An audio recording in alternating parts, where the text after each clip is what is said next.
Greetings, Padawans, and welcome to the Archives. Here to unlock this holocron, here's the man of the hour, Jedi Master, AlsoTeeko. And don't forget about Juder, Fred, and everyone's favorite rebel, Ziskeg.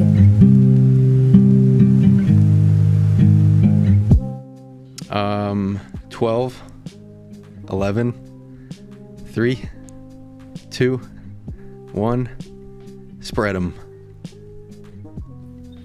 What up, guys? Welcome back to another edition of the Archives podcast. You know what I'm saying? We're going to be talking some Star Wars today, specifically the Ahsoka show, because, you know, it's coming out real soon. By the time this is out, you guys will probably have already seen the first episode. But, yeah, we're excited, right, guys? We are very excited. And this is going to be a two-parter. First part is going to be before the Ahsoka show. Second part is going to be after the Ahsoka show, because of course we come out on a Wednesday. You'll be getting our review for the Ahsoka show as soon as we get it. So with that all being said, today we are welcomed back by our boy MJ, Fred, and ain't nobody cuter than the Judah, and of course my name is AlsoTeeko, and we are out here today on the Archives podcast. How y'all been? Been a good week? It's been good. Yeah, it's been a good week, you know. Feeling a lot better now. Stuff like that, you know. Yeah, and that's always good to hear. MJ, how you been? Mike was muted. I've been good. Kids are about to start school, you know, so it's definitely wild. Fun times. Yeah. Celebrate. You better have some time off throughout the day. I've been good too, you know. That's good to hear. Put out that Anakin video this week. Been working on that for a fat minute. Yeah. And now that just opens my mind to a bunch of other stuff that I'd like to do.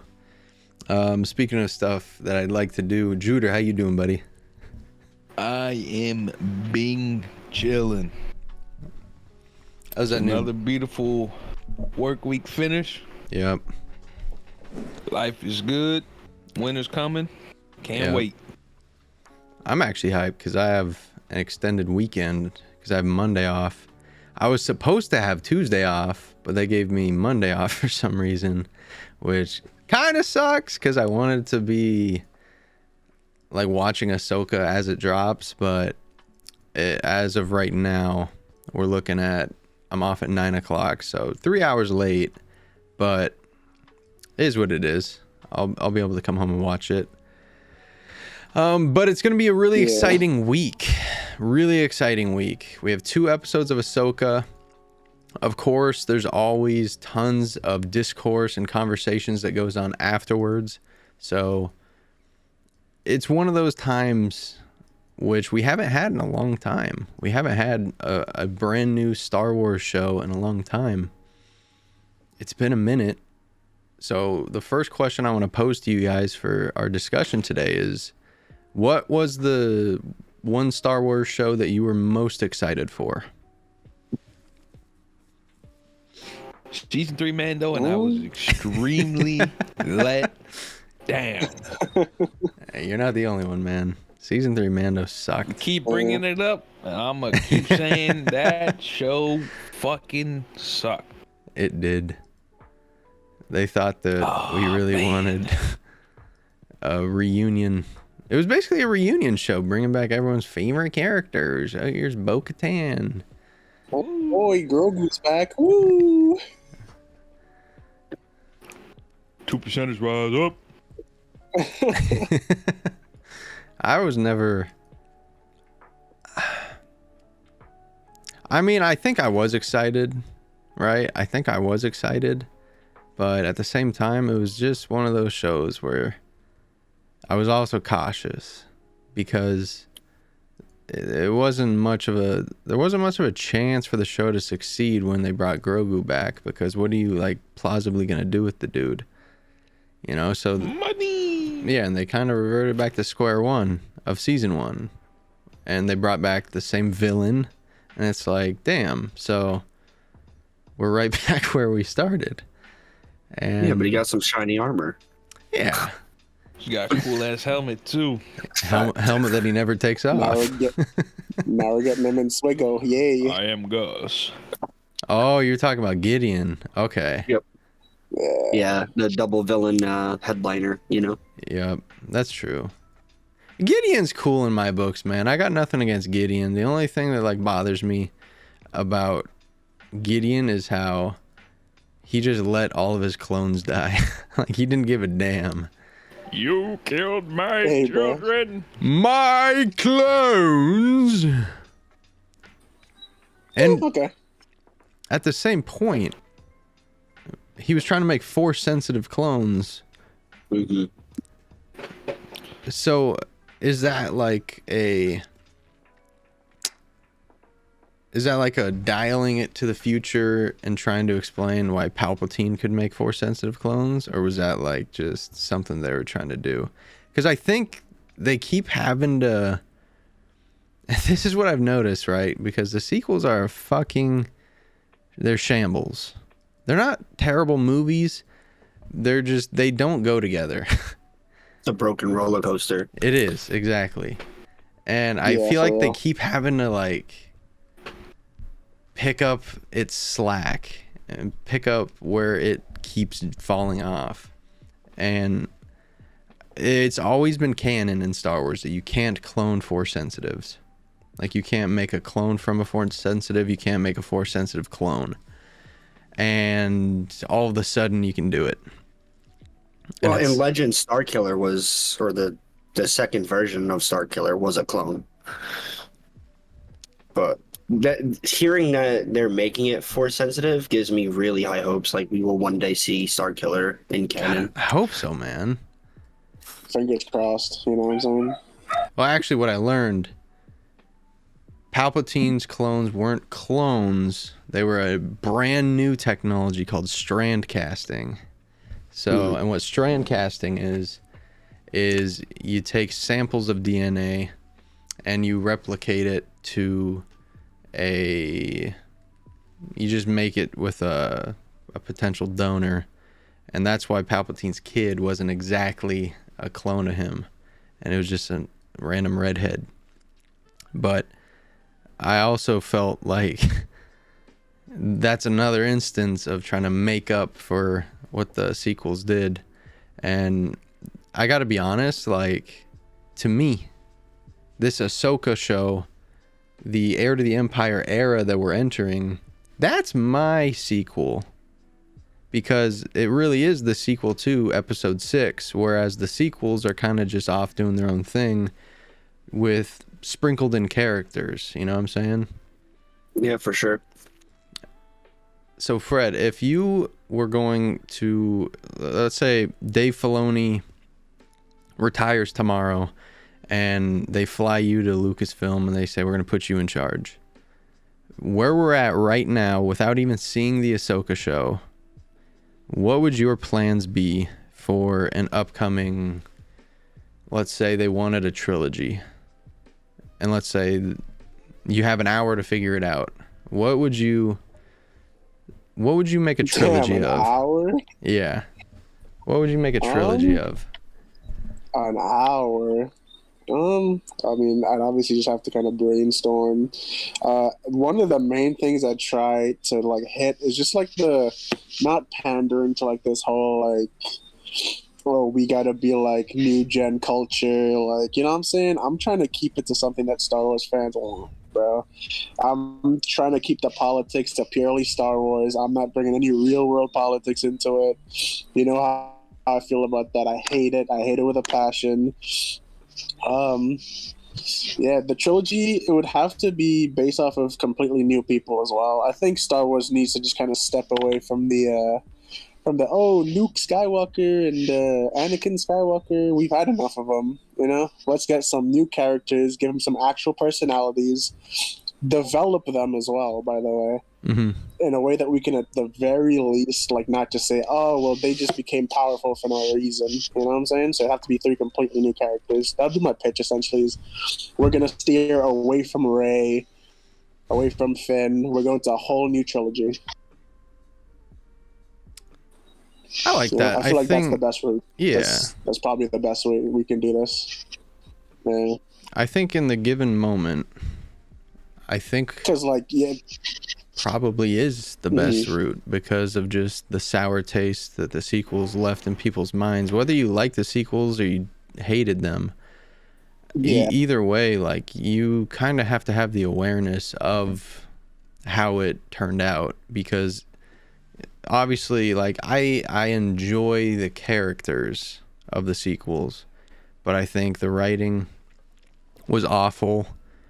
I think the directing was terrible, and I never really understood where they were trying to go with it. I mean, I think really they just didn't have a chance off rip, because The Force Awakens, albeit it's a good movie, it doesn't really accomplish anything, because the entire time it's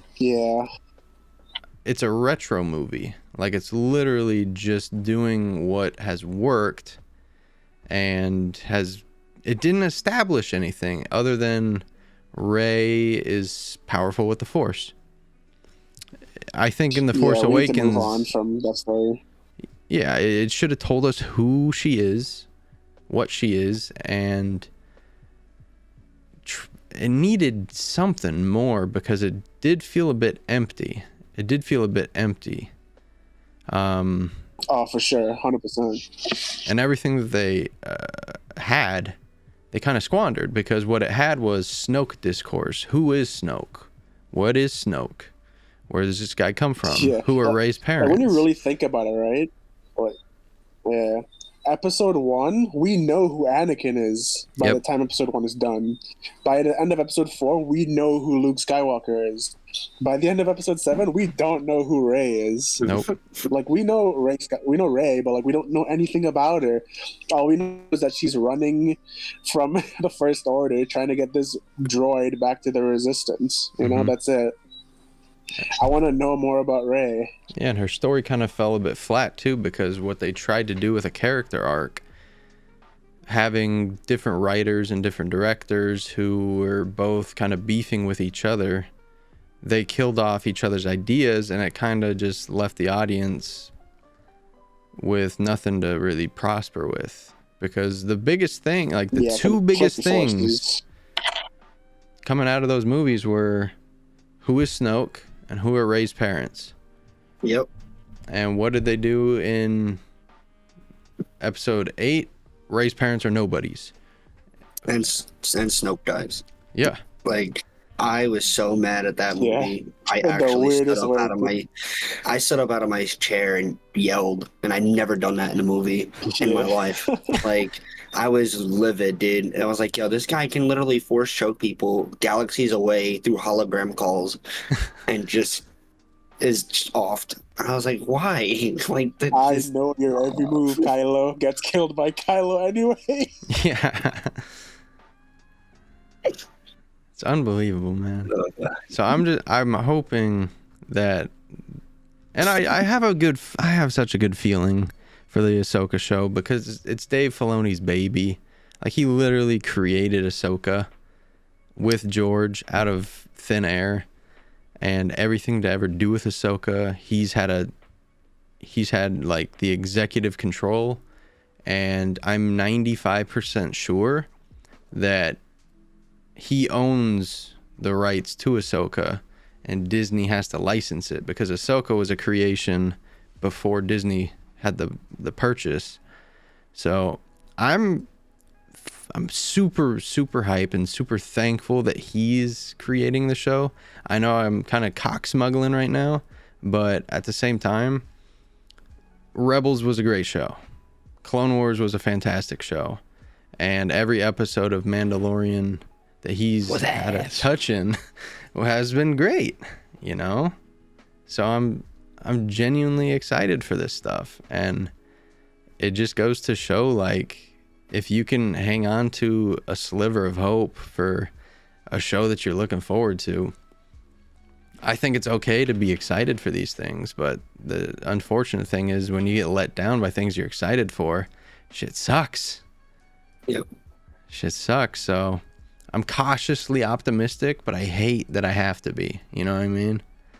100%. Feels like you are going to the cafeteria on pizza day and they got like turkey sandwiches and you're like, what the hell? I thought it was pizza day. Hey, where's my pizza, dog? Yeah. I wish that we got a little bit more of a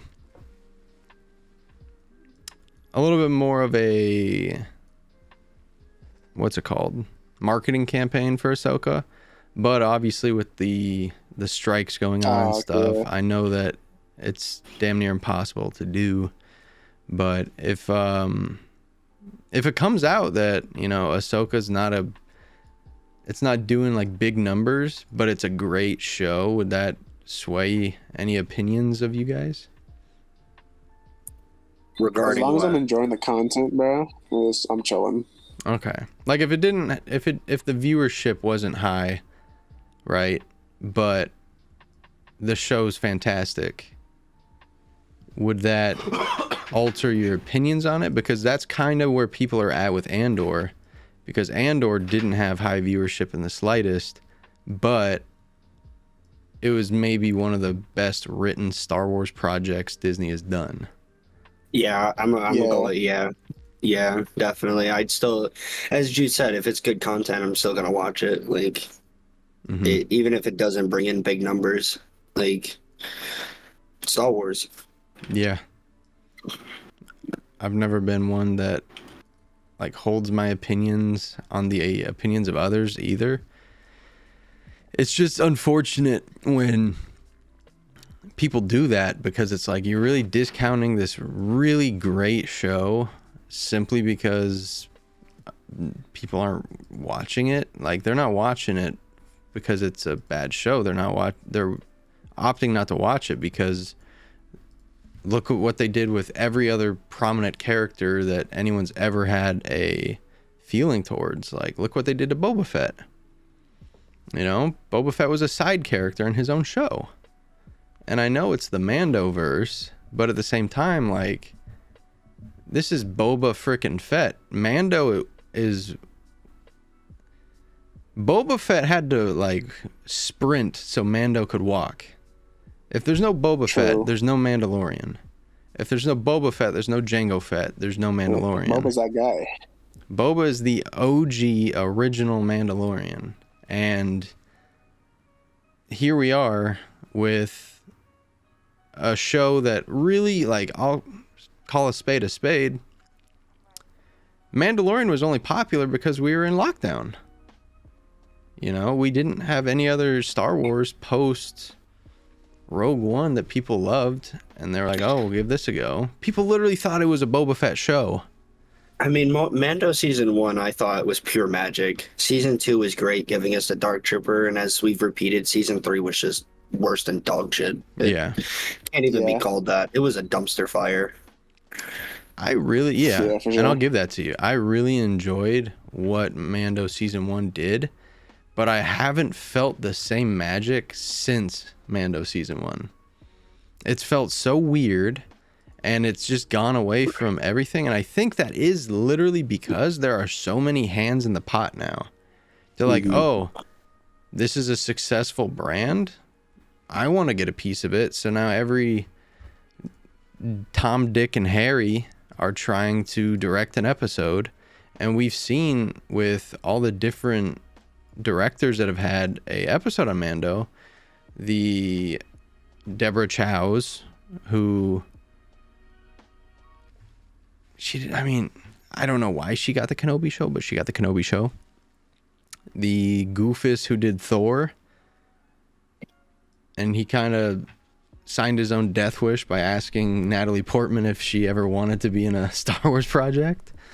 Like a Watiti? Yeah, that's his name. I couldn't think of his name on the spot. But, like, there's just too many hands in the pot, where in George Lucas's Star Wars, sure, he hired outside directors, but it was directors that he trusted and he personally chose. Whereas Star a lot Wars of job application. yeah, Star Wars is kind of just like, oh, you know, you're so and so's friend. Do you want to do a Star Wars? Like, no, I think that people should earn this. I think it should be so earned. Like, there's a reason why Steven Spielberg hasn't done a Star Wars, because it's an embarrassing IP to get your hands on with the people that are currently involved with it. You know, if you don't have... You're telling me you didn't enjoy Jack Black and Lizzo? No, I did not Star enjoy Wars? Jack Black and Lizzo. Doc Brown was the MVP. Let's be real. Yeah, they had Christopher frickin' Lloyd, and they waste him in that episode, man. It's just... True. So many great things about what The Mandalorian was got squandered in season 3. And it's to the point where Mando season 4, it got confirmed it's going to come out as a series instead of a movie. The movie rumors got squandered. I couldn't care less about Mando season 4.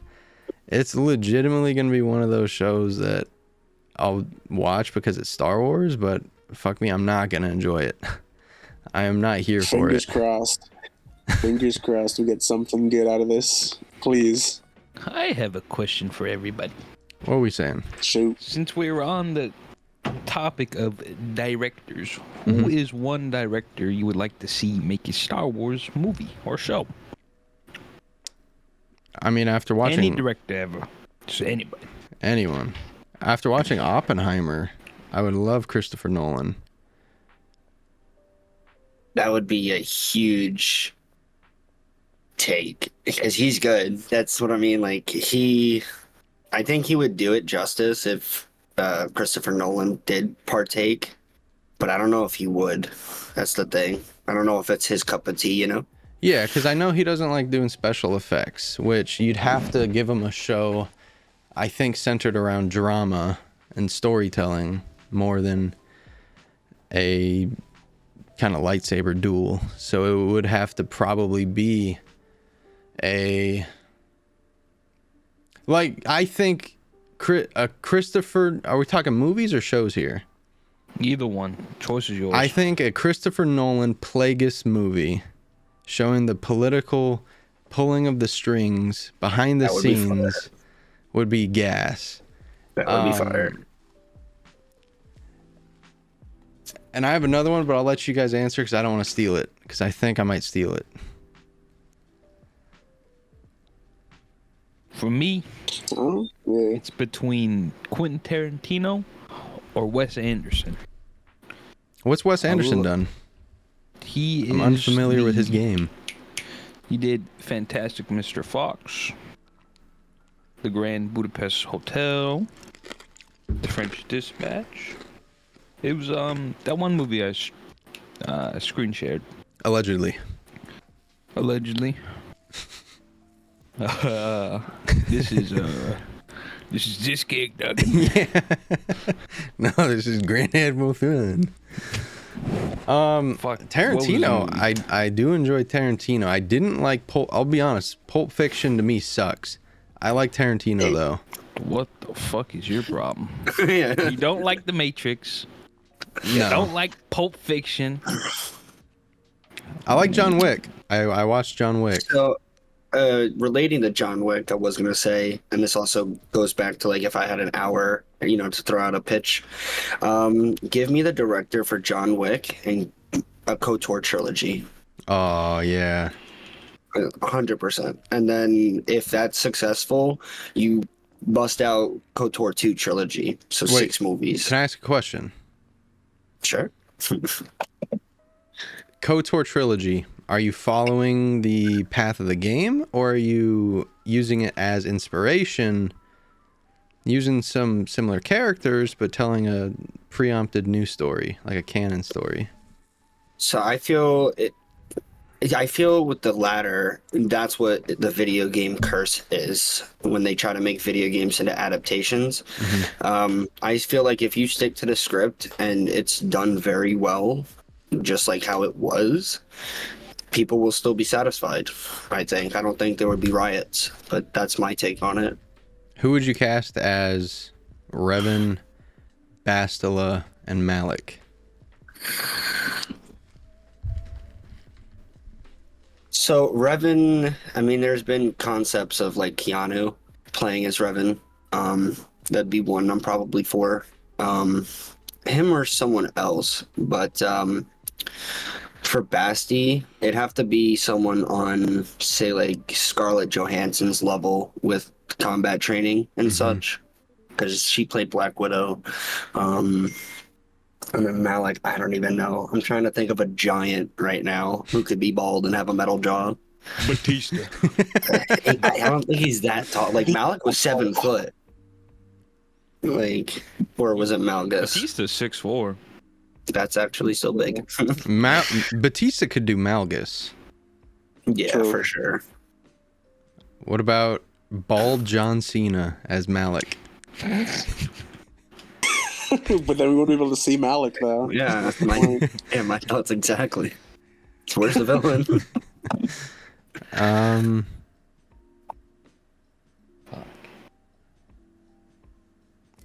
Yeah. Oh, I think what for about me- dude from Split? James Split? McAvoy? Yeah, Oh, he'd be a yeah. good. He'd be a good Malik. I feel like he would. I think He's he could also get into short, that. I think. Is he? I hope I think not. so. I think he's pretty. I think he's like 5 something. He's 5'7". Thomas McAvoy. Mustard. What about Tom Hardy? No, So- Tom Hardy should play Bane. He should play Bane. I think he did. Wrong one. Oh yeah. Nice. So off topic, but I finished watching Twisted Metal, and there's a character who has a mask and is voiced by someone else. I feel You talking about That- Samoa Joe? yeah. So I think the Great Khalid, that wrestler, could play Malik, and just have him voiced by someone else. He could have probably 10 years ago, but that man's hips are gone. Jeez. True.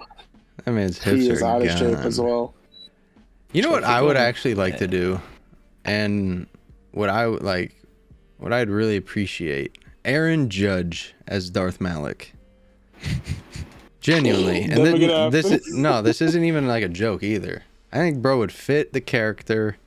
I think he kind of looks like him a little bit. He'd have to shave his head, and you'd have to film it in the off season, obviously. But I think that would be a sick interpretation of Darth Malik. For anyone wondering who Aaron Judge is, he's a baseball player for the New York Yankees, by the way. Yeah. So, What if they had Brock Lesnar in that joint? But what I'd actually do Bald Lesnar.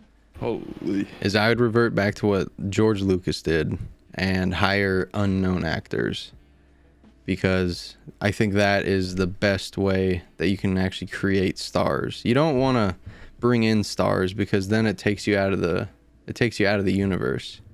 And when you're going as far back as KOTOR, you don't want to like turn the corner and see Brad Pitt standing there, you know what I mean? Yeah, we're just throwing dudes in to throw dudes in, you know? Like, nah. Yeah. Man, get some, like, just really good fitting people for the roles. I Forget guarantee about star power, man. It's Yeah. Star Wars. You'll draw Star Wars is the people star just because it's power. Star Wars. I guarantee there's a 6'9" goofball from Oklahoma right now that could fit Malik perfectly. You know, there's a Facts. baddie from Germany who could easily be Bastila. Simple things like that. But I think a KOTOR trilogy would be Bastila. fucking gas. Absolute gas. Don't make it a TV show. It's got to be a movie straight off the rip. Yeah, I do think so. Fred, director. Yeah. Spike Lee. Spike Lee. He already worked with Adam Driver in Black Klansman, so give me Spike Lee. He's gonna Star Wars a Spike Lee joint. Yeah. Hell yeah. A racist Kylo Ren show tracking down Finn. A Spike Lee joint. My second one though that I was gonna say and this would be an Heir to the Empire one, actually. It would be a battle. I would want to do a space battle or maybe a interplanetary battle. Michael fucking Bay doing like a Thrawn-led battle against the New Republic. Have Luke Skywalker fly in on an X-Wing, do like a backflip, land on the bridge, be like, what's good with it? That'd be sick. And then the best part about it is you're guaranteed a sequel because you have a cliffhanger at the end with some Linkin Park song. So give me reason. It'd fit in perfectly, man. Like it's so weird that they don't try and just make new Star Wars. Like, I wonder what those conversations are like in the towers. Because I'm sure with Disney, like, because they don't, the only minds for Star Wars that they really have are Dave Filoni, Jon Favreau, and maybe Sam Witwer when he's actually there. You guys ever seen that one meme? It's like a bunch of guys in an office room, and they're all like coming up with ideas for new stuff, and they all come up with like really bland stuff, and then one guy comes up with like the crazy idea, and then the boss throws him out the window. I feel like that's what's happening, bro. And he's like coming up with a new idea. He's like, "Oh, let's do something innovative." I feel like they're scared to try new things because of failure. That, and I just don't think that they have the creative Especially minds with the there to backlash. do that, you know? Yeah. Like, Yeah. do you know how many books I've read? And it's like, why are these people, like Matthew Stover, he wrote the Revenge of the Sith novel, he wrote the Shatterpoint novel, he wrote Luke Skywalker and the Shadows of Mindor, he wrote The Tenebrous Way. The dude literally covered from Darth Tenebris to fucking Luke Skywalker. How do you not have this guy writing Star Wars, man? Like, he's worked on screenplays, he's worked on movies. What's the ambition here if you're not trying to hire the best to create shows and movies and content and games that people want to engulf? Like, Star Wars fans want Star Wars. I've never understood why they've held back and held such a, like, I think Juder's right. They have to be scared to fail. But at the same time, like, I'm sure George Lucas was scared to fail. He paid for the original Star Wars by himself. It's got to be absolutely scary as shit. But in life, man, you just have to take those chances. And I guarantee 9 Star Wars fans out of 10 would say, give me a KOTOR trilogy.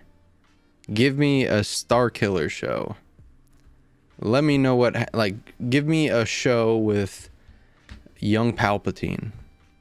9 out of 10 would do it. Yeah, so why are you not trying to develop that kind of stuff? Yeah, and the 10th person who says no, the other 9 are beating him up. Exactly. Keeping him quiet. It's like that 9 out of 10 dentist, like, God, just agree with us, man. Yeah, I think that 10th person is voting for the new Rey movie. Yeah. I'm not even opposed to the new Rey movie, man. Because I think Rey can be well written. I think Rey is probably literally the easiest character to write. She's the granddaughter of Palpatine, dog. And they didn't, like, obviously they teased us with the Dark Rey. You know that. You love Sith Rey. But how do you not turn Rey rather than turn Kylo? Like, why did the light have to win? Because if Rey fell to the dark, you have 3 more movies to make. But instead, you kill off Kylo, and you never even change Rey. Rey's the same character from episode 8 to 9. What do you mean? She picked up a last name. Fair, you know? It is fair. But I just don't understand why they never tested Rey. Like, Rey was this concrete ruler that never broke, never bent. And Kylo was this ruler that was made out of, like, sugar, you know? I just didn't get it. I didn't get it. Kylo deserved better. That's the like single reason why I'm writing my book, is because Kylo deserves so much better than he got dealt to him, man. It really like irritates me. It really pisses me off.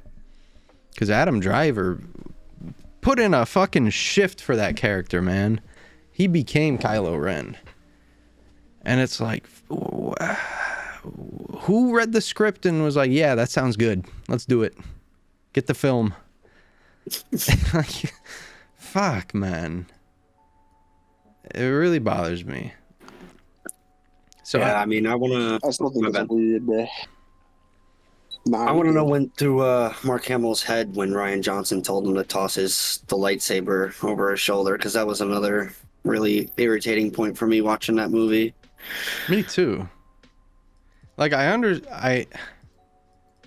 understood why he did it, right? Because it's his father's lightsaber. That's kind of when he was conflicted himself. But at the same time, like, bro, that's your dad's lightsaber. And yeah, like, fuck that. I'm really guessing that Ryan Johnson's father just hates him or something. Like, It had to have been the last memory of his dad, right? Because I don't think he kept anything. He just... yeah, it's weird, man. It's really weird. He's got the fact that his arm's gone. And the thing that also... This. I can't really talk too much about what I'm doing with it, but the thing that always made me wonder, like, what the hell happened? We never see Luke with his green lightsaber beyond the flashbacks. And I'm like, what the hell is up with that? So I'm doing something with that in my book. But yeah, when he threw that fucking lightsaber, I was just like, what the fuck? Because that cliffhanger in The Force Awakens is like, holy shit, Luke Skywalker is back. The dog is back. And then he's just like, nope, I'm not Luke. And I think Mark even says it himself, like, is that Jake Skywalker? Is that John Skywalker? Like, that's not Luke. Luke would never do that. So I'm thinking there has to be a plausible reason for Luke to, because you can't think about, like, you can't say, oh, Luke wouldn't do that. He did it. So why did he do it? And I think the plausible reason has to be a cocktail of he failed his family, he almost killed his nephew, and I want to say there has to be some sort of Mara Jade tie-in here in canon. Like Mara even left him or something. Mara died, so he just wanted nothing to do with people. Maybe like he married Mara in secret because he's a Jedi, and maybe the New Republic executed her, because we know that the New Republic executed Imperial war criminals. Right? So surely Han Solo. I think Mara Jade has to make an appearance at some point if we ever want to make that Luke Skywalker make sense. True. Yeah, there's so much we miss out between episode 6 and 7, you know? Yeah, and it boggles my mind, man. It so boggles my mind. Do you guys think that we'll ever get Mara Jade in canon? We have to at some point, right? If they want to keep talking about Luke Skywalker, they kind of have to talk about her at some point, you know?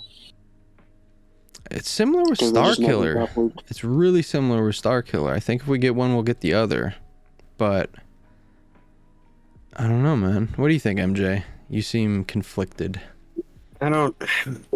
Mara Jade, I don't know. It's a hot touch for them to touch in many ways. Like,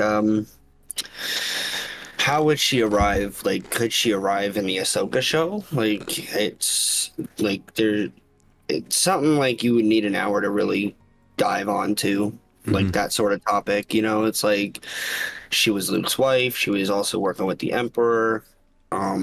So maybe it won't even happen in the Ahsoka show because the Emperor is, dead or whatever.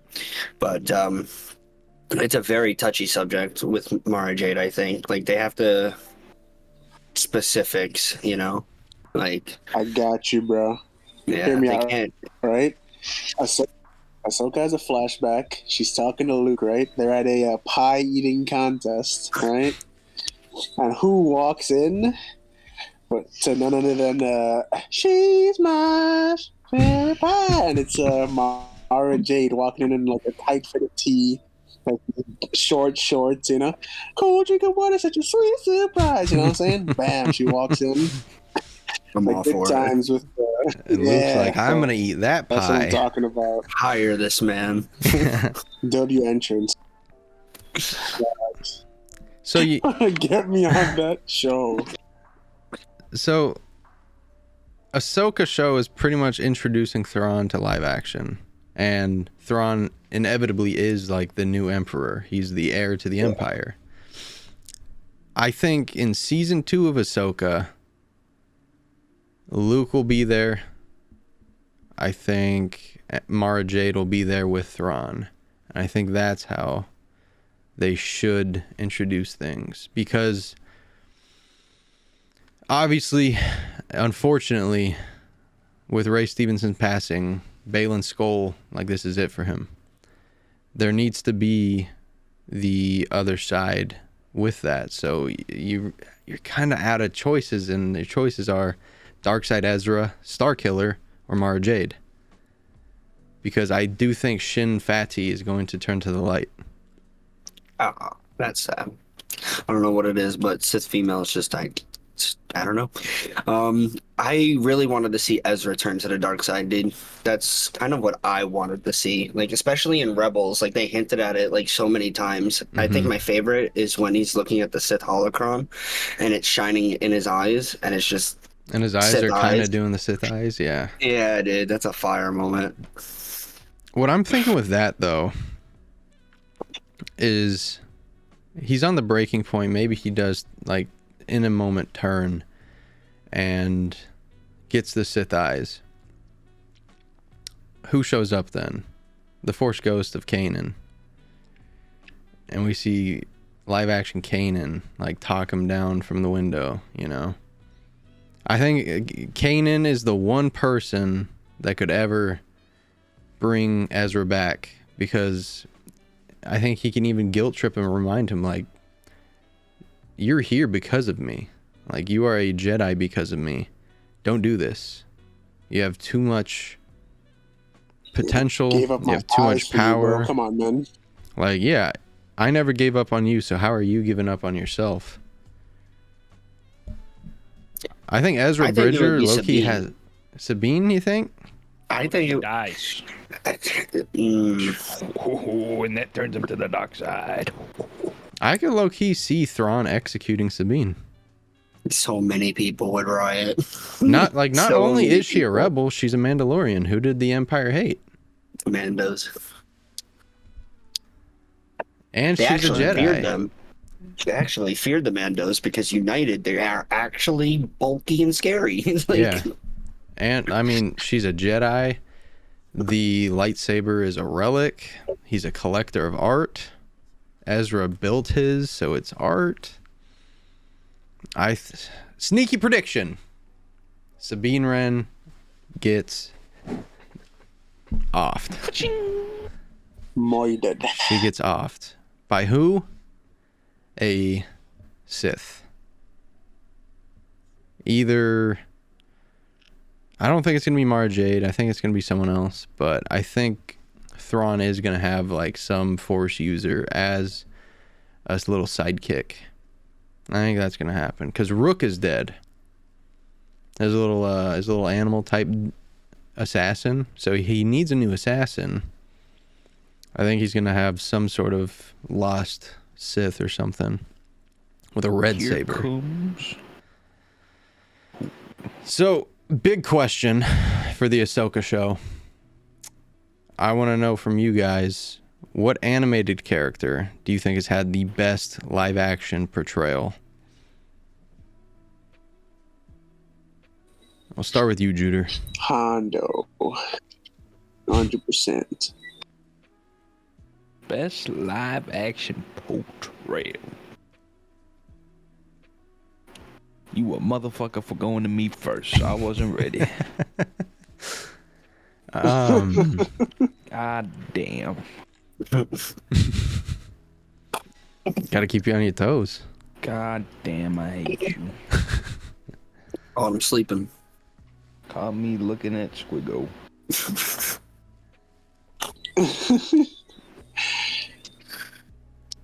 I don't really like the animated characters. There's a lot of characters to pick from, man. Yeah. I know, but I don't. None of them? Not from like Rebels or Clone Wars? You are a 2%er. Nothing? Yeah, Bo-Katan. True, he... Give me Bo-Katan. 2%ers were rising up 2 times. Yeah. That one was kind of But a... even then, it was Bo-Katan? good. Yeah. Season 3 is fucking... It's like when John Cena came back at the Royal Rumble. That shit was What do you do? ass. What do you do? I hated. I thought Cad Bane had a really good Intro. transition and intro. Ooh, love Cad Bane. This man came walking through the desert. You see that hat, and you're like, "It's him." It's gotta be him. What about you, Fred? Being all serious, I feel like Anakin was really good. Maybe like Shakti as well was pretty cool. I like Shakti. You know me, I like Shakti. Mm-hmm. Yeah, probably one of those. I can't really think of, because like when it comes to Rebels, I feel like obviously we haven't seen a lot from that. I mean Zeb actually. Zeb, yeah, that's a Zeb good was shout pretty actually. fire. Zeb, I'm gonna pick Zeb. Yeah, Zeb was W. That was pretty cool. Zeb's a sick one. What I about would you, Mr. say... Trevor? I would say General Grievous. Because the original Grievous was a 2D animated character, you know? And they developed him into a live action CG character, obviously, but they made him look fucking dope as hell. I wish you Even could his have... death scene. Yeah, I wish you could have seen him be more of a killer, but that's why you have shows like the Clone Wars. And if not Grievous, I do think Rosario Dawson's Ahsoka is unreal. I think she's great, and it'll be nice to see a whole series chocked full of tons of moments with her. I think it'll be really cool. She was one of my favorite characters when the Clone Wars originally came out, and to see it in live action now, to see she has her own show and how far it's come, like, because I think Clone Wars is 15 years old, you know? Damn. I was 10 when that came out. So it's been a long time. It's been a really long time. And it's really cool to see how far this character has come, because people didn't really like her apparently, you know? So it's nice to see. A couple characters that I do want to have a little bit of discourse with is, and this is like legitimately, this is our theory section of the pod, and this is legit theories because we know very little about these characters, just what they've told us. Baylan, Skoll, and Shin Hati. So this is a master and an apprentice. Baylan Skoll survived Order 66, escaped to the unknown regions, and is now working as a missionary and is under the payment of Thrawn. Do you guys think that these kind of characters are more impactful than just throwing a dart and saying, oh, this is like in Mandalorian when we saw the guy who played Jar Jar just as a random Jedi who saved Grogu, you know? Is this more of a believable character that you could buy into?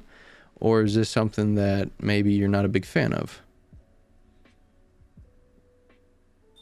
Definitely a teaser of Darth Jar Jar, 100%. We're getting Darth Jar Jar, and I can't wait. In what capacity would that work, though? Darth Jar Jar. We're gonna see his fall to insanity. He didn't actually set up the Empire, but him like unknowingly falling into that hole kind of led him to the dark side, and then boom, see him just start like murking kids, you know, like Anakin. He's like, "Yo, Anakin killed some kids to become a Sith. I'm gonna do the same." 100%. It would be funny if they just replicated Revan's arc, but with Jar Jar, like how Revan had amnesia, Jar Jar has amnesia. That's gas. And he's like, "Oh, I got banished from me homeworld." A crazy Sith Lord because of his amnesia. Yeah, like I don't know why I got banished. Misa banished. Like fucking our boys Albar. Mm-hmm. Back home and he's fucking banished. What about you, MJ? How do you feel about these new characters? I definitely feel like they're not placeholders. From the moment we saw them in the trailer, I felt like a spark of like significance, especially with the orange sabers, something we haven't really seen before besides video games. And Shin Hati, man, Shin Hati. What a hottie. I really feel like she is going to fall more to the dark side than what she already is now. See, that's like that fair. orange blade of hers is going to turn red. I think she'll make it bleed in the show, which I think would be a fire scene. Yeah, I don't know. There's many ways this show can go. Yeah, I've always been thinking that, man. Rap. I was thinking that she could be, because I think like they have to kill him off. They have to somehow kill off Ray Stevenson. Because as a guy, right? Because he's a great guy. You can't give him the Gina Carano treatment. Like, oh, they're just off doing their own thing. You can't do that. You kind of have to do what they did with Leia and kill them off in an honorable way. I'm wondering, though, does that propose more of a fall for Shin, or does that say, well, I never really got a chance? Because I don't think they're bad characters, right? I think they're legitimately just chilling in the middle, force sensitives, just working, you know? I don't think that they're honest living. Yeah, I don't think they're either light nor dark. They're just training within the force. But that does put her on a teeter-totter, which, like, does she fall to the light? Does she rise to the dark? I think that there's going to be an opportunity where she can join them on the light. And that's when she cuts off Sabine's head. Damn. God. Jesus. Because I don't know. I just think that He's gone forever. she kind of has to carry the mantle. And they need to probably bring her back for season 2 or do something with her, you know? Maybe she becomes Mara Jade's master. Who knows? But I'm excited for it, man. I'm really excited for it. Moving into our mailbag Galactic Dispatches segments, we have a few questions from you guys. Shout out to all of you for sending them in. And our first question is for the Juder. This one's coming in from Michael in Milwaukee. How might Ezra and Sabine's romantic storyline in Ahsoka Tano's series tie into broader themes of love, loyalty, and sacrifice within the Star Wars universe? That's a good one. I think it'll be similar to the Padme Anakin arc, where Ezra, I really like the theory that Ezra would turn dark due to Sabine's death. So I think it'll mirror things that we've seen You know what I mean?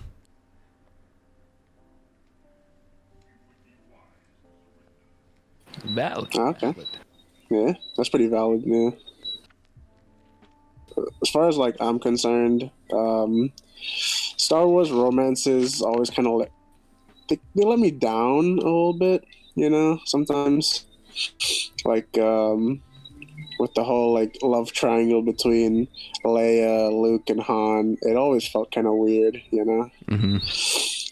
So as far as the love goes, it's cool if it like drives some storyline, but like I don't really care that much about Ezra and Sabine's love story, you know? Like if they end up together, cool for them. If it drives Ezra to become a better character, awesome.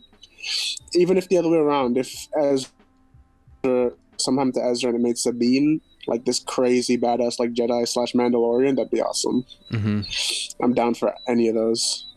I really don't care about their love story at this point. That's just me being real, you know. Like That's fair. Star Wars love stories let me down a lot, bro. Like Anakin and Padme was cool, but then they had Anakin do some dummy stuff, Yeah. and then like I said, and then even with like Rey and Ben, I did not like that either. Like it was cool that they were Force dyad, but like when they're like kissing and shit, it was weird. It felt weird to me, you know. Mm-hmm. Oh, So- forced. Yeah, it's how I feel about it, you know. Like Star Wars just let me down too many.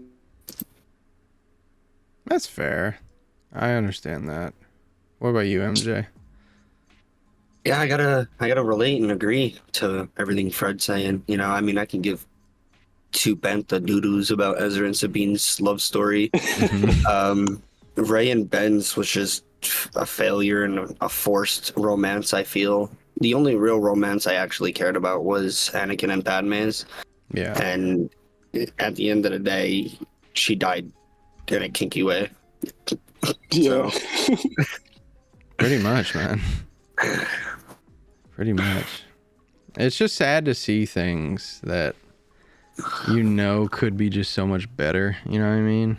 And I think that's kind of what the Ray and Ben stuff was. But what about you, Jute? How you feel about the Ezra Sabine? I feel like it could help. I want to see some sacrifice happen. Yes. Say either Ezra or Sabine have to make a tough decision of killing one another to survive, you know? Mm-hmm. Like, shit. Sabine just strikes Ezra down? Some Saw type shit. Or say Ezra's in a blind rage, kills Sabine, and then homeboy's ghost, Kanan Josh. Like in a blind race, he force chokes her or something, you know? Nah, Yeah, I'm saying, like, he's having visions. Mm-hmm. Anakin, I'm having your kids. And, like, Why are you joking What me? is it? Night terrors? He's having a night terror. Yeah. Sabine's like, no, don't do it. And Ezra just, boom, he's like killing Thrawn. But in reality, he kills Sabine. Oh, okay. So like yeah. Okay. I see what you're saying. Some fuck shit. That'd be nuts, dude. Like he's literally going delusional. Like when Kanan was fighting the motherfuckers in the temple. Yeah. That type shit. Yeah. Okay. Do you think that there could be like a canon way of explaining who, what, where, when, why it was going on like that? Because that's What's that the one? Spice? Spice. The drug? I don't know. Yeah. Like, the Spice running bullshit. Like, say like a bounty hunter that works for Thrawn comes in and Gives him Mr. some Sandman's crazy the spice. motherfucker. Yeah. just pop the perk. Going crazy. So he's high on acid, and that's how he kills Sabine. I mean, fuck. That's the only That's. way I would see Been it hitting going them down. death sticks a little too hard, you know? I think it could work. I like how that one bitch shot the motherfucker and he disintegrated like that. Boom. Mhm. There you go. I think it could work for sure. Next question we have from George in Santa Clara, California. What up, George? With the upcoming Ahsoka series on the horizon, I'm curious to know how you think this new chapter will honor the legacy of characters such as Ahsoka, Ezra, and Sabine, while also pushing the boundaries of storytelling in a galaxy far, far away. May the Force be with you all. Solid question there from George. Well, I think I'll take this one first, you know?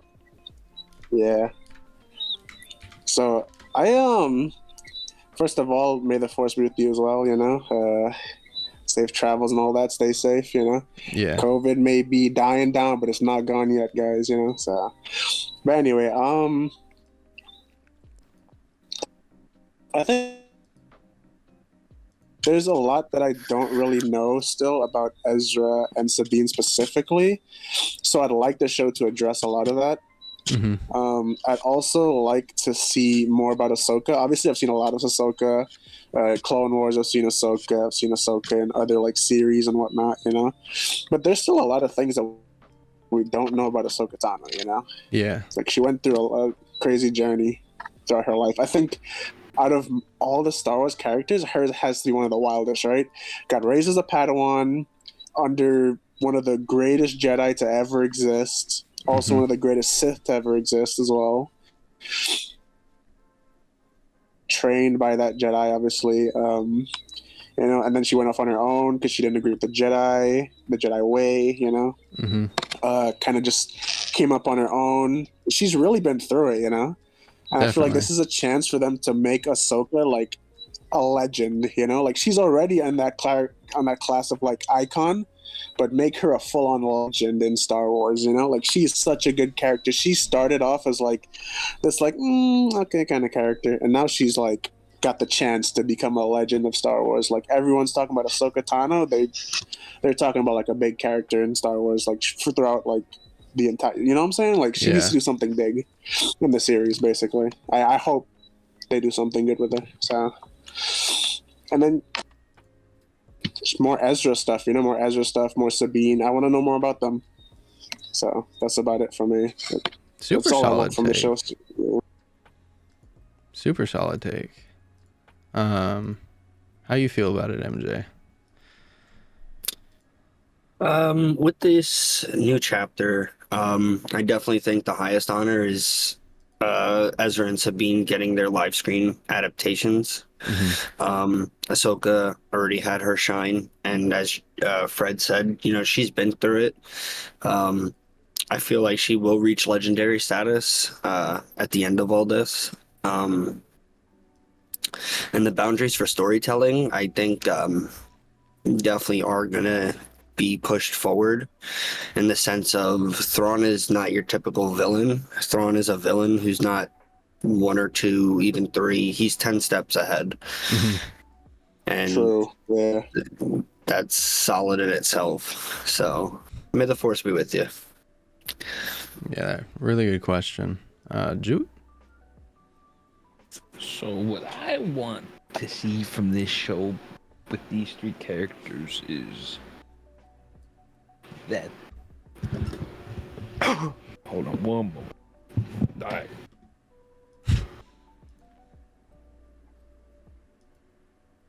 Damn. I want to go back to what you're talking about with Thrawn as well. Like, that's actually like really true. Like, a lot of people love Thrawn. Like, even like casual Star Wars fans, they love Thrawn. He's such a good character. I feel like, yeah, MJ's definitely right that he's like that character just 10 steps ahead, and we need to see that in this series for sure.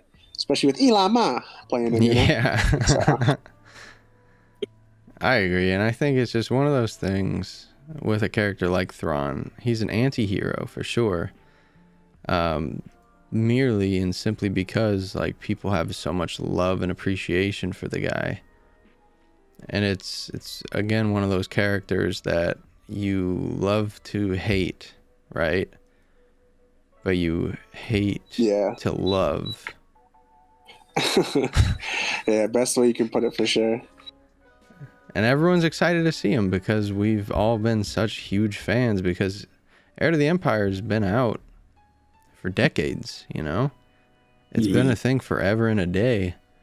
So it's just one of those things that it's like, wow, like this is a huge deal. There's people who were fans of Heir to the Empire who are no longer with us.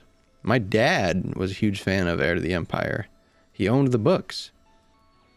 And he won't get to see Thrawn in live action, you know? So, like, it's unfortunate. It really sucks that these things do take their place. At the same time, though, it's, I think, really important for these kind of shows to have their place in the mantle. And you have characters like even Ahsoka Tano and Ezra Bridger, who were fan favorites that everyone loved. Everyone loved Ezra. Ezra was like fresh of breath air. He was literally like Luke Skywalker 2.0, but written in a way that you didn't even like ever really compare them. They had they were born in the same exact time around Empire Day. They were developed to be early and young Jedi. They had masters that were Order 66 survivors. They had ways that they were able to adapt and overcome not having parents. And yeah, Obi-Wan and Kanan are kind of similar too now. Like, if you really think about it, they're super selfless characters. Like both of them, you know? They always put like everyone else above themselves in like everything they do, essentially. So I can definitely see that comparison. Yeah, for sure. Everything that they do is for their Padawans. Like, if you really stop and look at what Obi-Wan does, Obi-Wan literally puts his life on hold to train Anakin. Yep. While he literally just became a Jedi. Like, that's wild. It really is wild. And it's sad as hell, too, because you knew that he was going to run off and be with Duchess Satine. And because he doesn't get that chance anymore, like, this is it. I have to train this kid. I promised Qui-Gon. So I'm excited to see what Ezra brings in live action more than the other two, because we've seen Ahsoka, and I'm confident about Sabine. Ezra can go either way, but I think it's gonna go good. I'm super excited for Ezra. I'm good now. I got the frog on my throat. Alright, you good? I want to see what teachings Ahsoka is going to bring to Sabine. Yeah. From what she's learned from Kenobi. Oh, yeah, true. What she's learned from Anakin. Also, I want to see what Ezra is going to teach Sabine as well, from what he learned from Kanan. That'd be pretty sick. She talked with Yoda. Yeah, like, how is Sabine even gonna fight? Is she gonna fight like a Jedi or a Mandalorian? And if so, which like kind of, you know, what kind of fighting form is she gonna use? That's a good thing. Because personally, right now, I like to stay away from trailers for movies, shows. I just want to go in blind, experience it for the first time. Mm-hmm. So I don't kind of going like Kanan. Yeah. I don't know how Sabine's gonna be fighting somebody. I just want to see what teachings they have taught her and how she's gonna use those in the show. For sure. And I usually do that. But I've just been so excited for something new since Andor that I have watched a couple of trailers here and there. But it's, man, I think you nailed it on the head, Juder. There's just so many different ways that we could get influence shown in this show. And I'm really excited to see how they do so, you know? It's going to be really exciting. Shit, maybe we get some flashbacks. Maybe. Hopefully. When, Ahsoka was getting gunned down by the 501st. That'd be insane. Yeah. That'd be insane. Ahsoka taking shots from the 501st. That's kind of sus, JT. Not gonna lie. A little bit, but Did your father ever tell you about Ahsoka Tano? That'd be nuts. If there was one character of those three, though, that you had to put your stock into, who would it be? I'm going Sabine. Yeah? I hope she does some graffiti too. Yeah, that'd be cool. See some art. I think the way that they kind of build it up is it's making it look like Sabine's gonna be the main like course, you know. Mm-hmm. That'd be nuts. Ahsoka's the appetizer, Sabine's the main course, and Ezra's the dessert. Yeah. She gonna spray paint. Fuck Thrawn. All my homies hate Thrawn. Very good way to do it. You know who we're also missing talking about? Huh. That motherfucker Chopper. Where he at? What he doing? NLE Choppa? Yeah. Chilling with Hera, bro. Is he still being a little murderous droid? Yes, sir. Yes. Still 100p. cussing motherfuckers out? 100p. Yep. Yeah. You know, only time will tell. Fuck you. Him and R2 talking shit in the corner, you know. You got the next one, Fred? Yeah.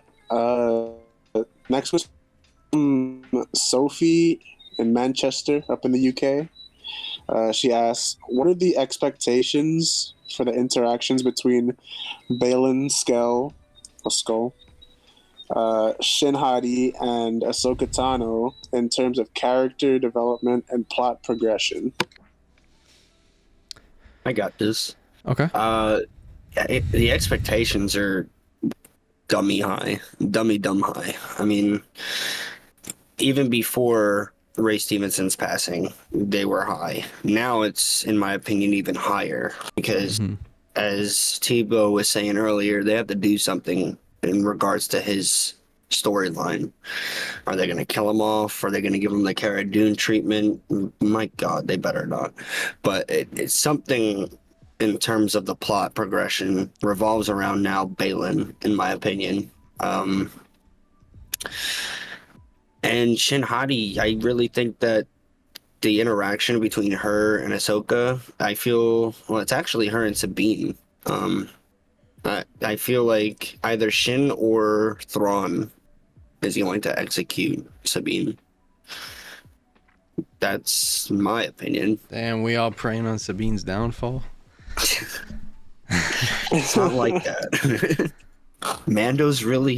I have a an angering for Mandalorians like the Empire at the moment. That's fair. I feel it. How you feel about these new cats, Jute? Do you think that it's gonna take? Do you think we're gonna get some like in-season character changes, or how do you think the arc's gonna go? I had to Google who they were because I haven't seen the trailers. They look like they some bad mamma jammas.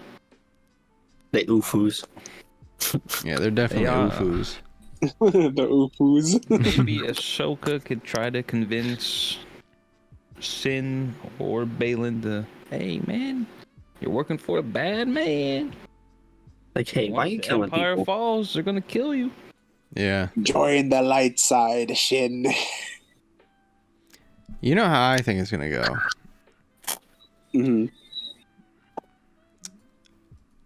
Baylan was around in Order 66, so he knows of Anakin. Thrawn knows who Anakin was. I'm sure they've had talks. Been like, yo, over like a doobie or something. You worked with Anakin, man? No way, man. That was my guy at the temple, bro. We used to play pool. I'm gonna guess. And then he slaughtered them all. I'm gonna guess Ahsoka's gonna try and turn him, and she's not gonna be with it, and she's gonna kill Baylan. I think Shin kills the master, a la Rule of Two type beat. You know? Damn. That's my I feel prediction. that. I can see that. She is ferocious. Shin Hati. She's got that Ukrainian blood coursing through her veins. I think that's a sneaky prediction. Definitely. You got the next Shin question, Hati MJ? with the body. Want to get naughty? So we got David out in Seattle asking, the Ahsoka Tano series is set to delve deeper into the world between worlds, a mystical concept introduced in Star Wars Rebels. How do you think this element will be incorporated into the narrative, and what potential implications could it have for the broader Star Wars canon? Do you know much about that stuff, Juder? Is that when they went to the temple? It's time travel Time travel. Oh shit. in simple words. Yeah. Is this that with the three motherfuckers fighting each other?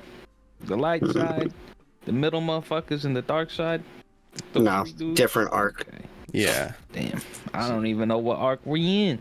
So in This is Rebels, Ezra was able to unlock the door into the world between worlds, which it is influenced by the father, son, and the daughter, but not in the sense of like they had anything to do with it. They were just like the guardians of it. And it's like Rainbow Road, essentially, but each road leads to a door, and each door has like a place in time that's happened before. So in the world between worlds, you've seen Ahsoka watch Obi-Wan and Anakin on Mustafar. You've seen Qui-Gon Jinn die. Like, you see everything, and you're able to hop in and influence things, but ultimately Ahsoka opts not to do so. But Palpatine figures out a way to get into it, and they inevitably stop him from usage, as far as we know. So it's rumored that it's meant to be showcased in this show. Judah doesn't know too much because he hasn't seen any trailers. I don't want to say much because I don't even know much anyways from just the trailers alone, but I hope that it doesn't have much to do with it because I hate time travel. I think it's lazy. Yeah. I think when they introduced that into Endgame, you kind of just made everything that happened before it useless. I think time travel's a terrible, horrible, ugly creation, and it's just so lazy to be used inside of a show that you're trying to create things. And if you can have a fail-safe like time travel to always be able to fall back on, I think that's just kind of bullshit, personally. Lazy writing. Yeah, best way to put it. True. Yeah. So no, I don't want this thing to have an effect on the show. No, not one bit. Stay far away from this. Make it a Also, non-canon Ahsoka kind episode. of weird. She's kind of weird for watching Anakin and Padme like that, you know? Like, what are you doing, Ahsoka? Come on now. What are we looking at? You're weird for that, Ahsoka. Next question. I'm done with this, bro. I can't believe it. MJ. Anyone have anything else to touch on that, MJ?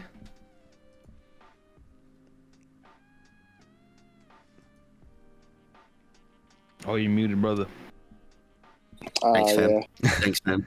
I got to agree with the Endgame time travel. Once it was implemented, it was kind of like a disappointed feeling.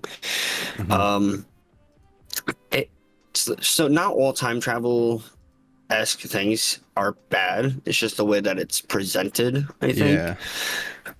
I feel like it could be done right, but at the same time, I feel like it's a seesaw. A little bit of weight on one side, and it can go either all the way up or all the way down. I don't think there is, with time travel, there is no medium. You know what I mean? It's Mhm. either you fail or you succeed. So it really depends. I mean, from articles and stuff like that, we know Hayden is supposed to be in the show, and so, I mean, like I said, it all depends on like how it's scripted and presented. It could be a win or it could be a loss.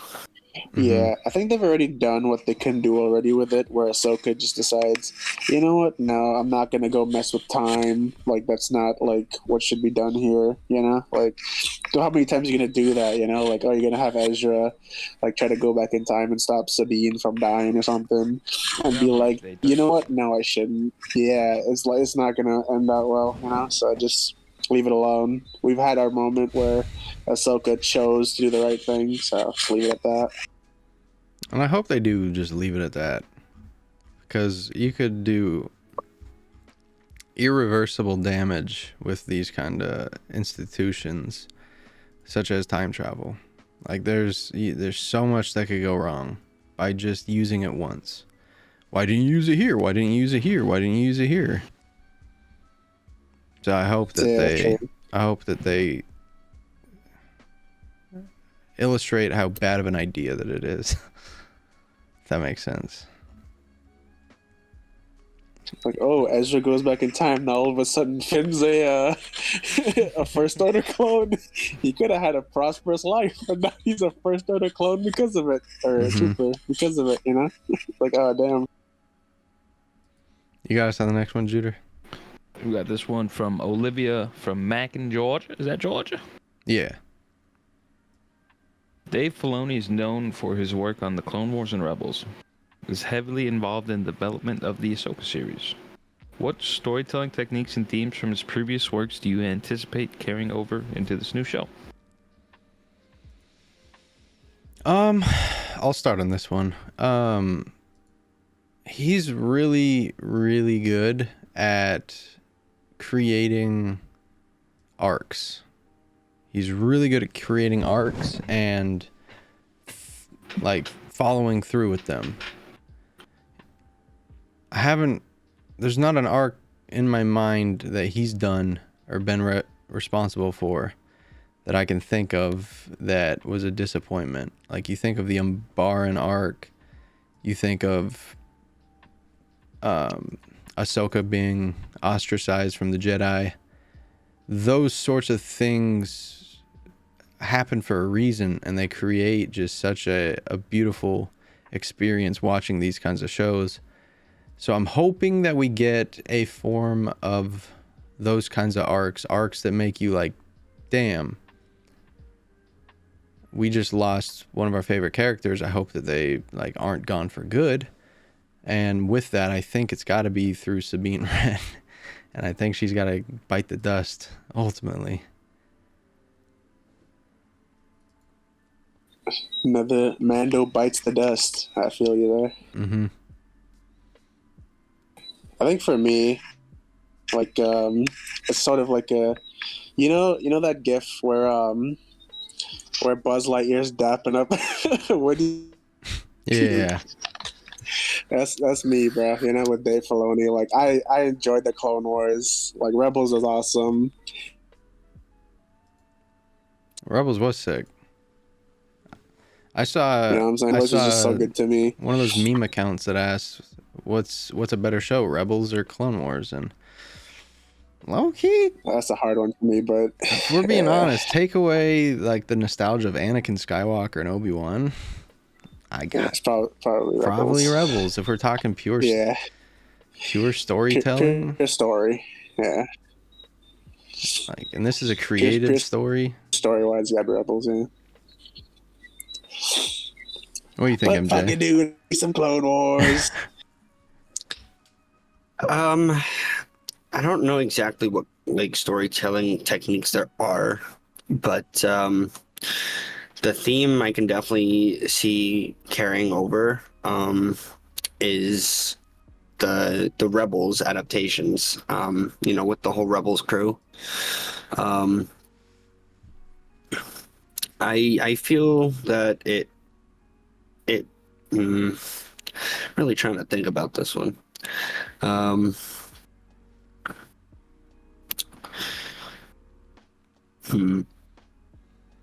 Yeah, nah, I feel you. Like it's a pretty like intricate question, you know? Because like when we're talking about like this one guy kind of just carrying on what he's been doing in series already and taking it into Ahsoka, but like these series we're talking about are animated series, you know. Now we're talking about an IRL series, you know. Exactly. Like, there's a lot of stuff that he can't do now, you know. There's a lot of stuff he can't do because animated is so easy, but with like CG and stuff, like you can't get it off the same way you would with animation. So I definitely feel you. It's just a tough question, but like I'm sure he'll do his best, you know. So it's kind of implicate.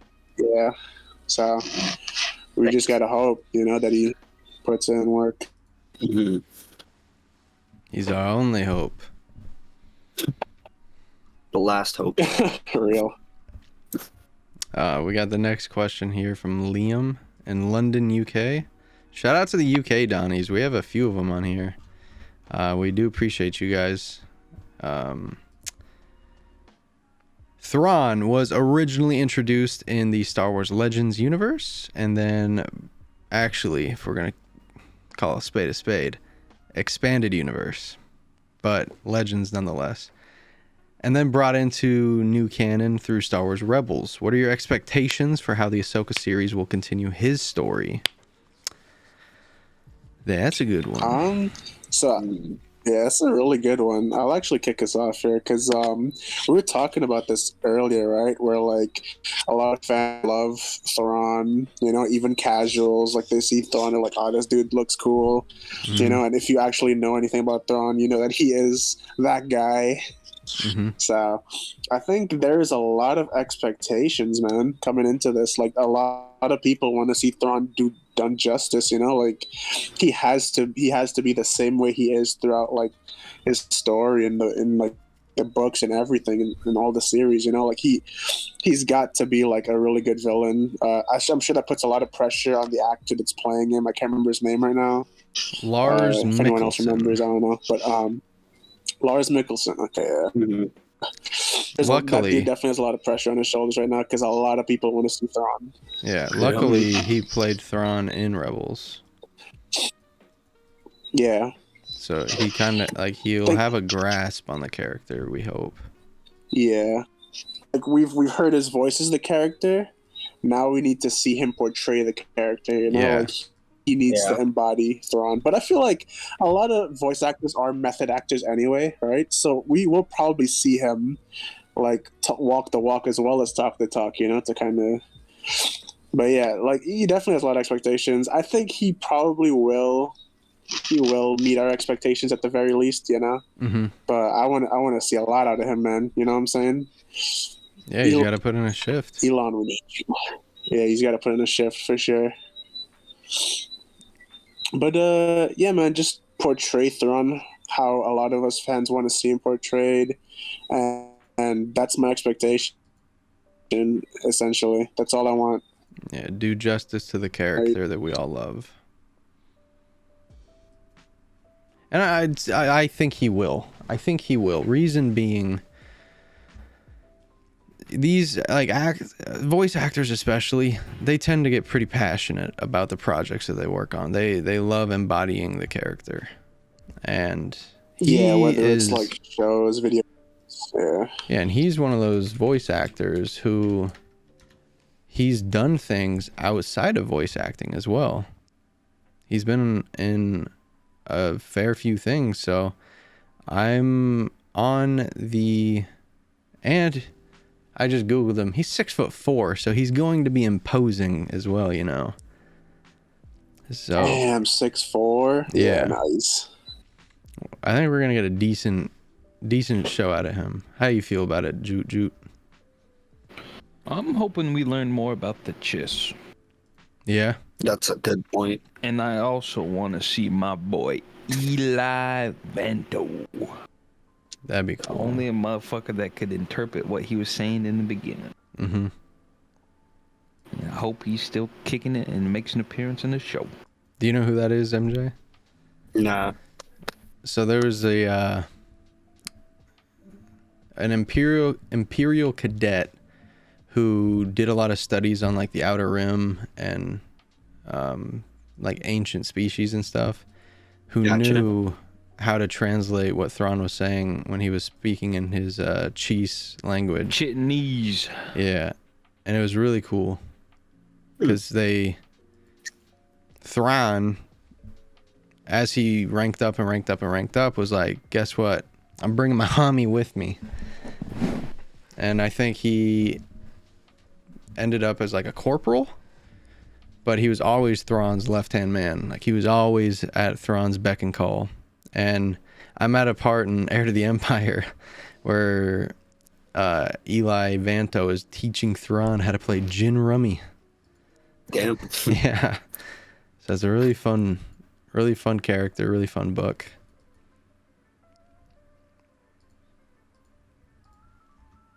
Well, my expectations, I mean, I think they're really high because it's not just Dave Filoni that's working on this project. You also got Timothy Zahn, who is a producer for it all, from this to the movie. So Lars Mikkelsen, as Fred was saying, he's got to portray it, and I think that he will give it his all. But with also the help of like Timothy Zahn in the back, guiding, I think it's going to be flawless. Something like to Thanos level of portrayal, with Josh Brolin being Thanos. Mm-hmm. I just can't wait for this show. Like I'll step away from like the nerd in me. I'm just hyped to see this show, man. The show is gonna be different. The show is gonna be extra. The show is gonna be special. But yeah, simple as that. I'm setting my expectations low because I just want to see what they create. I just want to see what they do with it. So my only expectations are that they have fun, create a good show, and it's a good experience for us. But solid question, Liam. You got the next one, Fred? Yeah, I think yeah, I got us with the next one. So it's from Ryan Scotland. Damn, Scotland. Okay, another UK boy. All right. Your voice cut out. What did you say? Ryan says, my favorite characters are Scuba Steve in... from Ryan Wiley in Dalkeith, Scotland. Okay. Yeah. So he says, my favorite characters are Scuba Steve and Jedi Survivor. Linus Mosk from the Scottish Primo Sergeant who helped Cyril and Andor. Mm-hmm. Those are some really nitpicked characters, huh? Says, do you think that there'll ever be a main character with a weird accent like my own? Cheers, lad. Well, cheers to you too, Ryan. Very interesting question. What do you think, MJ? You think that they could ever make a show with a main character with a buck wild accent? I mean, instantly my mind goes to Andor with his accent, but at the same, My mind is going to Skeleton Crew. Yeah. For to have a main character with, I wouldn't call it weird. I would just call it foreign. Yeah. I feel like a lot of Star Wars characters. Yeah. That's the beauty of Star Wars Kenobi, too. Like they have UK accents now. Yeah. Mm-hmm. Kenobi's Scottish. Qui-Gon was Scottish. Diego Luna, who portrays Andor, he's Mexican. Everyone in the Empire is British, So, yeah, I definitely think that there could be a main character with a quote-unquote weird accent. Oh boy, do I got a good one. What you got? Give me like a little animated adventure with Babu Frick. I love that little fucker. Hey! Only the part droid is ready. Only part about Well, let me season get, 3 of Mando that I loved. I've seen Babu Frick and the boys. Give me a little animated series of them fixing shit. Yeah, facts. Could you imagine like an Ewok or like a Wookiee with a Scottish accent, bro? Yeah. That'd be wild. Alright. That'd be funny. Ewoks. That's another thing that we haven't explored since episode 6. So Ewoks would be something cool. Mm-hmm. But solid question, Ryan. Solid question.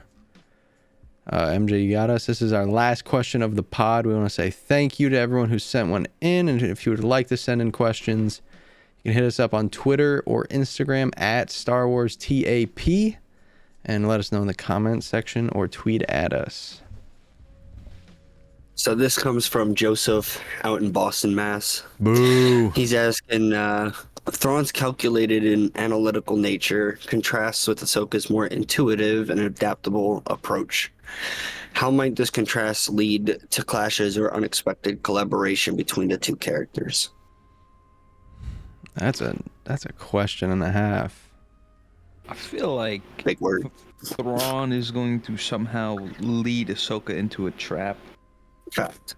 and he's gonna already think, oh, she's a Jedi. She's gonna flip onto this. It's gonna fucking collapse. She's gonna try to pick something up. Oh, there's a fucking minigun underneath. Saw the table leg in half, so when she jumps on it, breaks. This man is 10 steps ahead, like MJ said earlier. Mm-hmm. And we know that Facts. Ahsoka is very, like, impulsive. She's a lot like Anakin in that. They're just such contrasting characters, man. And they're just such a, like, really good characters to pit up against each other. I'm hype. I'm really hype. Thrawn's great, you know. And Ahsoka's great in it of itself. I'm really excited to see, because their contrast is so different, but at the same time, they're both aliens. They're both very powerful in the sense of Thrawn is the heir to the Empire. Ahsoka is, to her knowledge, one of the last Jedis out there. It's gonna be, and she's Fulcrum in the rebellion, you know? It's gonna be very, very, very, it's gonna be fun. This is where the fun begins, you know? How you feel about it, Fred? Yeah, I reckon Thrawn's gonna set a devious trap. He's gonna grab her lightsaber and throw it into a drying machine, and as soon as she goes into the dryer to reach for it, she gets stuck. And he's good to go. I think you're right. It's definitely gonna be Thrawn at least like 3-4 steps. I know And the character he is, yeah. you know, he's methodical. He thinks everything through before he executes. So yeah, like he's definitely gonna be just causing Ahsoka problems left, right, and center. And I'll say I it. think he might also try to either him or maybe like If Thrawn was in charge of the Battle of Endor, Empire in 4, you know? Ain't no way the Empire in rebels 4, are for real. blowing up the Death Star if Thrawn is in charge. But Admiral Piet, he was too busy looking at Bosk's feet. Lizard toes. Yeah. Why ain't he got shoes on? Why are you bare-toed? Anywho, with that all being The said, scales for free? that is the end of part 1. When you hear our voices again, we will be talking about how Ahsoka went. So does anyone have any predictions, anything that you want to throw out before we ever see Ahsoka for the first time ever? Thrawn fracture kicks Ezra Bridger into a hole. That sounds better than what I was gonna say. I was gonna say R.I.P. Sabine. Oh man. I think Hati with the body is gonna put in work. You know, she's gonna try to convince Sabine to kind of join the dark side, whereas Ahsoka's gonna try and keep her towards the light side. You know, in a confrontation somewhere down the line. I think this is going to be a season 5 to Rebels, and I'm very happy about that. And with that being said, we will segue to the post show, and we'll see you there. So the Ahsoka show is done and dusted, and I am here to bring you my review of the first 2 episodes. Might I say, some of the best Star Wars that I have seen in a long time. There are 2 characters in particular that I am super, super attracted to, in the sense of I can't wait to see where they go. And they're just two characters that immediately captivated me, and that is Baylan Skoll and Shin Hati. I think that these two are head and shoulders above the rest of the characters right now, simply because of how well they fit their character, the two actors. And I was watching the show with JT and with our boy Scrim, and Scrim kept asking questions like, oh, like, who's this actor, who's this, who's that? And I kept having to say, hey, don't take me out of it, man, because I was so invested in it. Every scene from the first two episodes was magnificent.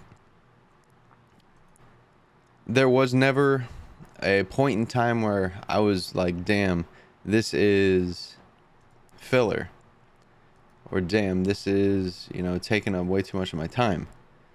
None of that ever happened. And that's what's crazy, right? There wasn't a minute moment of filler. There wasn't a scene that I felt dragged on too far. There wasn't a part of the show that I wish got cut. This was an excellent, excellent first two episodes, and I think that it was timed magnificently. I think the fact that we got two episodes, about 48 minutes a pop, and then about 40 minutes is excellent, right? I think that this is a magnificent show. I think they're doing absolute bits, and I can't wait to see where we go next. Now, I'm not going to do a thorough breakdown like a lot of folks do, because I think it's just played out, and that's not the kind of thing that I want to do on my channel. But what I do want to say is I am feeling blessed today to have watched the Ahsoka show. Rebels came out in, what would it be, like 6 years ago it finished.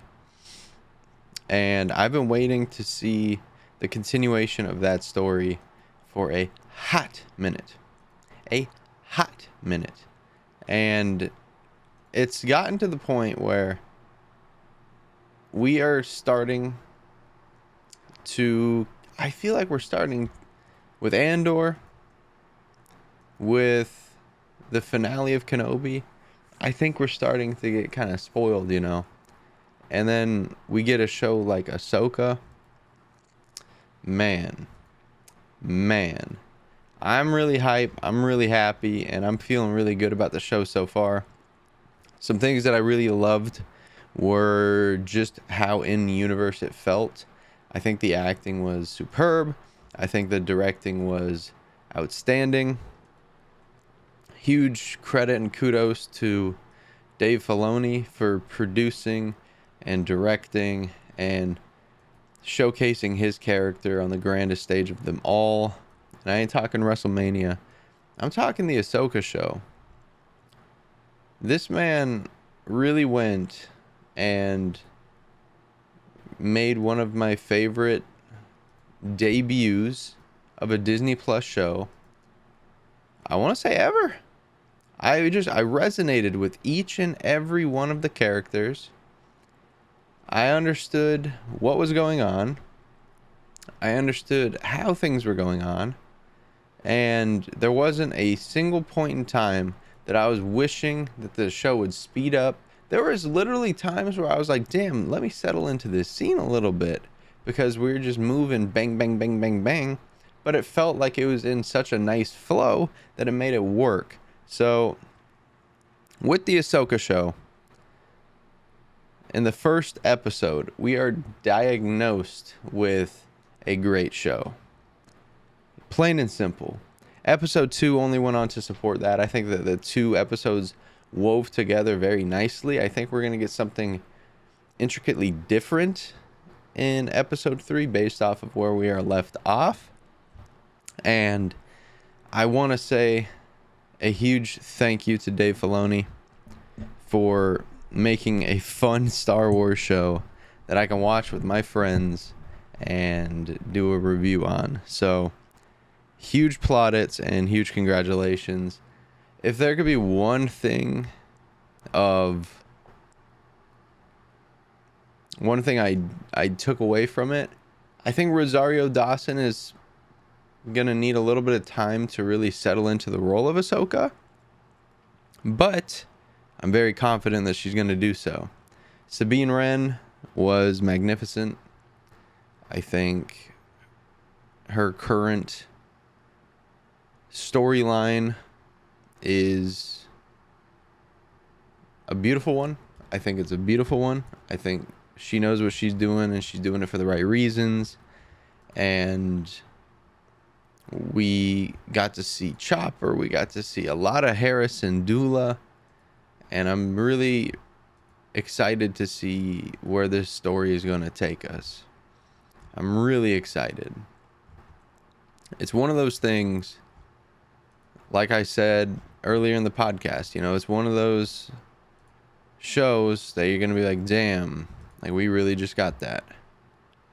And that's how I am feeling coming out of the show. Like, damn, we really just got to watch that.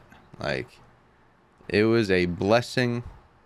I feel honored, and I'm through the moon with how the show has kicked off and the direction that we are going with the show.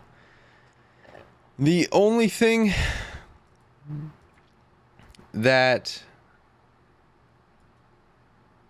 I would seriously sit here and like think about is, damn, did we really just go 2 episodes without a single mention of Grand Admiral Thrawn? And they were still fire? Yeah, we did. And they mentioned Thrawn.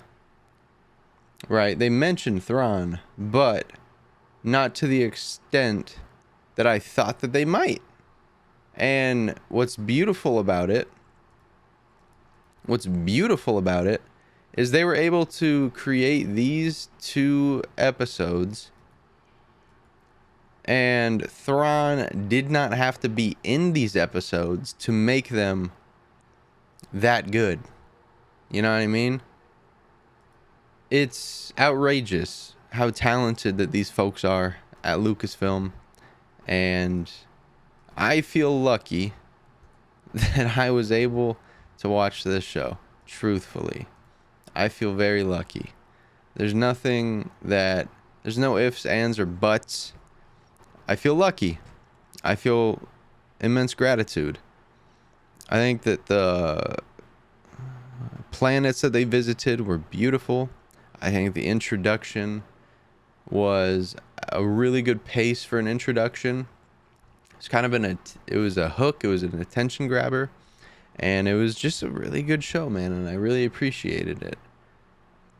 I don't think that there needed to be anything buck wild over the top, because what we got was insane. Like, the first 2 scenes, you get lightsaber fights. How cool is that? We haven't seen lightsaber fights since the finale of Kenobi. You know, so I'm pretty excited. I'm pretty happy about this. And I can't wait to see where this show goes, because this show, quite literally, is doing bits. And I hope that everyone here sees it and understands that, because the show is freaking awesome. This show is freaking awesome. And I'm really just ecstatic and proud to be a Star Wars fan today. But yeah, that is my spoiler-free review of Ahsoka. Let me know in the comment section below how you guys are feeling about it. And with that all being said, it's been your boy AlsoTeeko. I do appreciate each and every single one of you. And above all else, guys, make sure to stay safe. Tell your mother that you love her. And with peace, knowledge, and serenity, may the Force be with you, because I am Audi 500. Peace.